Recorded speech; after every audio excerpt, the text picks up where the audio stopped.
ఇక్కడ చూస్తున్న wait total 105 kgs. దీన్ని మనం లాక్ ప్రెస్ అంటాం, one of the strong men variation.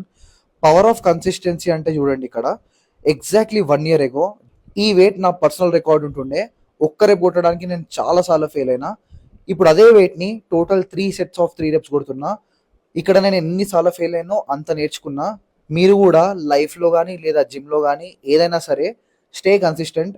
ఒకవేళ ఫెయిల్ అయితే బాధపడకండి, ఫెయిల్ మోర్, దాని నుంచి మీరు చాలా నేర్చుకుంటారు. లాక్ ప్రెస్ అయిపోయిన తర్వాత యాక్సిల్ బార్ స్ట్రిక్ ప్రెస్ చేసిన, total 95 kgs, 3 sets of 5 reps కొట్టిన. ఇక్కడ నేను నీస్ బెండ్ చేయొద్దు, అప్పుడే నాకు షోల్డర్ స్ట్రెంత్ అనేది పెరుగుతుంది. తర్వాత ఇంక్లైన్ చెస్ట్ ప్రెస్ చేసిన స్మిత్ మెషిన్లో, టోటల్ 120 కేజీస్. ఇక్కడ బార్ వెయిట్ నేను కౌంట్ చేయను, ఎందుకంటే అది స్మిత్ మెషిన్ కాబట్టి. ఇది కూడా నేను టోటల్ 3 sets కొట్టిన అంటిల్ ఫెయిల్యూర్. ఎప్పుడైతే మీరు గివ్ అప్ ఇద్దాం అనుకుంటున్నారో అప్పుడు జస్ట్ ఒక రెప్ ఎక్స్ట్రా కొట్టండి, దానికి వచ్చే మజానే వేరే అసలు. తర్వాత ఇక టీ షర్ట్ తీసేసి లాట్ పుల్ డౌన్ దగ్గరికి వెళ్ళిపోయినా. ఇది neutral grip lat pull down. ఇందులో నేను హెవీ వెయిట్ పెట్టుకొని 3 sets ఆఫ్ 12 reps కొడతా. స్లో నెగటివ్ చేయడానికి మాక్సిమం ట్రై చేస్తా, అప్పుడే నాకు ప్రాపర్ గా బ్యాక్ అనేది ఎంగేజ్ అవుతుంది. Next variation seated rows. ఇందులో కూడా ఫుల్ వెయిట్ పెట్టుకొని 3 sets of 12 reps slow negative చేయడానికి ట్రై చేస్తా.